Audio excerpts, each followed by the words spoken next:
Epílogo. Além do piloto automático. Preste atenção em seus pensamentos, eles se tornam palavras. Preste atenção em suas palavras, e elas se tornam ações. Preste atenção em suas ações, e elas se tornam hábitos. Preste atenção em seus hábitos, eles se tornam caráter. Preste atenção em seu caráter, ele se torna seu destino. Lao Tse. A essa altura, você já deve ter tomado sua primeira microrresolução, e talvez ela já tenha até se tornado um hábito. Se você ainda estiver num estágio em que seu objetivo continua lhe provocando algum estranhamento, não se desespere, e logo seu novo hábito parecerá mais natural e, mais tarde, fará parte da sua natureza. Uma vez no piloto automático, seu comportamento sustentará a si mesmo, marcando o fim do ciclo de vida da microrresolução. Mas o piloto automático seria o fim ou o começo?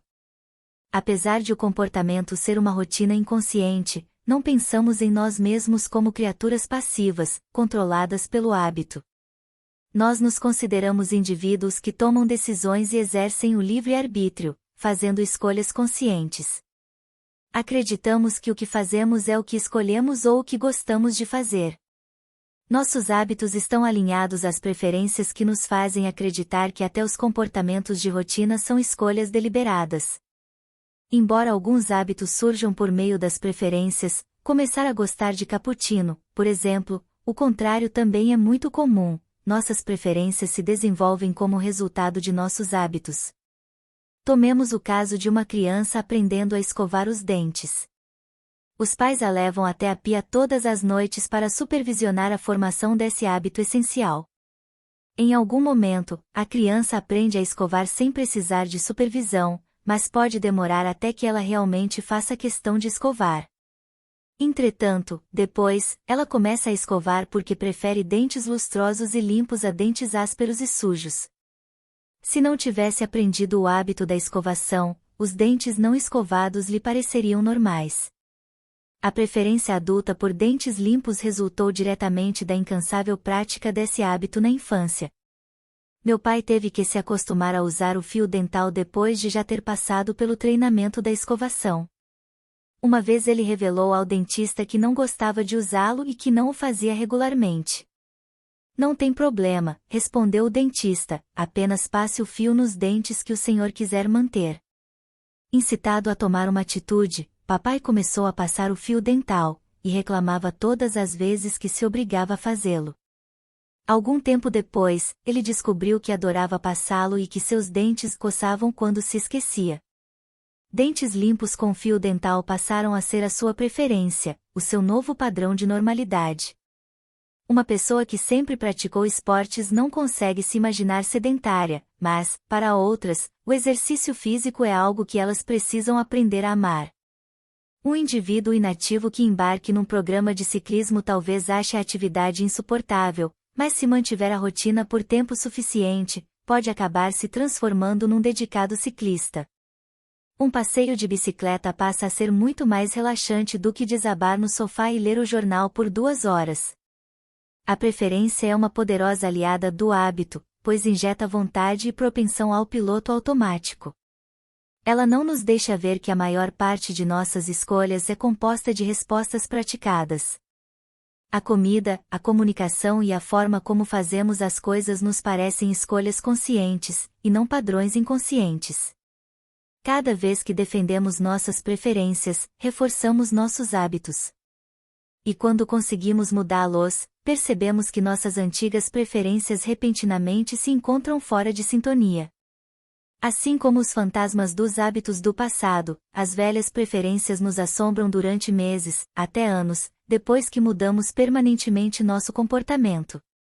Essas preferências persistentes criam uma saudade dos velhos hábitos e atitudes que tanto lutamos para mudar, sussurrando em nossos ouvidos que deveríamos parar de nos enganar. Preferimos comer um cookie a uma porção de morangos, preferimos ficar acordados até tarde assistindo a um filme na televisão a ir para a cama cedo e ter uma boa noite de sono. Preferimos nos mostrar superiores a um colega a estreitar os laços com uma demonstração de apoio.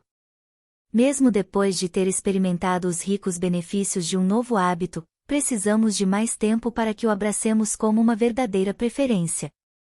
As preferências são parte da nossa identidade, de como nos descrevemos e pensamos sobre nós mesmos. Há muitos anos, parei de ingerir cafeína sem esperar manter o hábito depois que conseguisse perder peso. Eu amava café, amava cafeína e sentia um leve desprezo pelas pessoas que pediam café nos restaurantes. Mas, quando venci a abstinência e comecei a acordar com energia em vez de letargia, decidi tornar permanente minha mudança para bebidas sem cafeína. Fiquei feliz por estar livre do vício, mas detestava ter que tomar descafeinados, porque isso não se encaixava na imagem que eu tinha de mim mesma, a de uma pessoa extremamente acelerada e ativa. Eu gostava do meu novo comportamento, mas não da minha nova identidade. Minha tola, e temporária, crise de identidade ilustra como até mesmo uma pequena mudança de hábito pode ser desafiadora. Familiares e amigos também podem enxergar uma mudança nos hábitos de um indivíduo como uma mudança de identidade. As famílias cultivam e compartilham uma identidade única baseada em seus rituais, crenças e valores. É inquietante, e ameaçador, ao clã quando um de seus membros quebra uma tradição, hábitos compartilhados, mesmo quando ela não é especialmente saudável. Se você chegar em casa um belo dia trocando o arroz branco pelo integral ou bebendo 2 latas de cerveja, sua família pode ficar na defensiva e você se verá pedindo desculpas por ter mudado suas preferências. À medida que vamos nos tornando adultos, continuamos a ser identificados por uma variedade de preferências e hábitos, mesmo os triviais e os negativos. Sou preguiçoso, sou perdulário, sou capacho da minha namorada, sou viciado em doces, sou muito relaxado, sou fã desse programa. No Facebook, expressamos nossa identidade curtindo tudo o que gostamos de ler, ouvir e assistir. No entanto, não podemos deixar que um componente sempre presente de sua personalidade confunda hábitos enraizados com identidade imutável. O papel da preferência na identidade responde à questão que relatei no prefácio deste livro: por que continuo a pendurar as chaves do carro na casa dos meus pais, quando isso não faz mais nenhum sentido prático? Ora, pendurar as chaves quando vou à casa onde fui criada não é apenas um hábito nem apenas uma preferência, mas um ritual que faz parte da minha identidade. Na nossa família, temos a tradição de pendurar as chaves assim que entramos em casa. Seguir a velha regra familiar me conforta e me dá prazer, e faz com que eu me sinta literalmente em casa. A associação entre comportamento, preferência e identidade é muito poderosa. É por isso que mudar o comportamento é tão difícil e porque, mesmo depois de conseguir isso, algumas vezes temos que dar à nossa mentalidade um tempo para se acostumar. Os hábitos que você está criando por meio das micro-resoluções acabarão gerando novas preferências. Após mais algum tempo para que um comportamento entre no piloto automático, suas preferências irão entrar em sintonia com os hábitos atuais e a saudade das antigas rotinas desaparecerá. Você descobrirá que prefere fazer a cama, parar de comer antes de se sentir empanturrado, caminhar em vez de dirigir, não precisar dar a última palavra, dormir em vez de navegar pela internet, jantar sem verificar o celular, pagar contas sem atrasos, andar de bicicleta em vez de ler o jornal. É esse o ponto final, de onde não há retorno, porque esses novos hábitos passam a ter o status de preferências. À medida que seu comportamento muda para dar suporte aos novos hábitos, o senso de quem você é também muda. Você irá descobrir que fazer as coisas de outro jeito o tornou uma pessoa diferente. Você começará a se identificar com seus novos comportamentos, a descrever a si mesmo de outra maneira. Você perceberá que, na verdade, está se transformando para melhor. Uma mudança no fazer transformou o ser.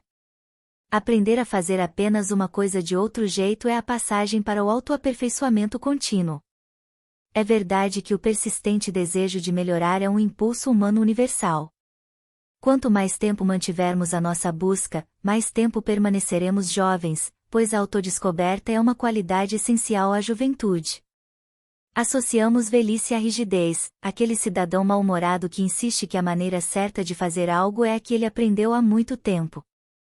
Mas se você fizer do autoaperfeiçoamento um estilo de vida, estará praticando flexibilidade e criatividade, duas características responsáveis por grande parte da energia da juventude. Sejam quais forem sua idade e suas aspirações, saiba que a transformação está ao seu alcance, você só precisa investir no processo diário que cria a mágica. Como Dorothy, em O Mágico de Oz, que procurou a ajuda de um grande e poderoso bruxo e acabou descobrindo que já tinha o poder de alcançar o seu destino, você também tem esse poder. Uma pequena atitude o conduzirá a uma grande mudança, você apenas deve traçar o seu curso. E não precisa de um par de sapatinhos vermelhos. Precisa apenas de foco. A renomada escritora do século XIX Marian Evans, que usava o pseudônimo George Eliot, vivenciou algumas das mais emocionantes histórias pessoais sobre autodescoberta e transformação. Tendo escrito seu primeiro livro aos 40 anos e se casado aos 61, ela afirmou: "Nunca é tarde para ser quem você poderia ter sido."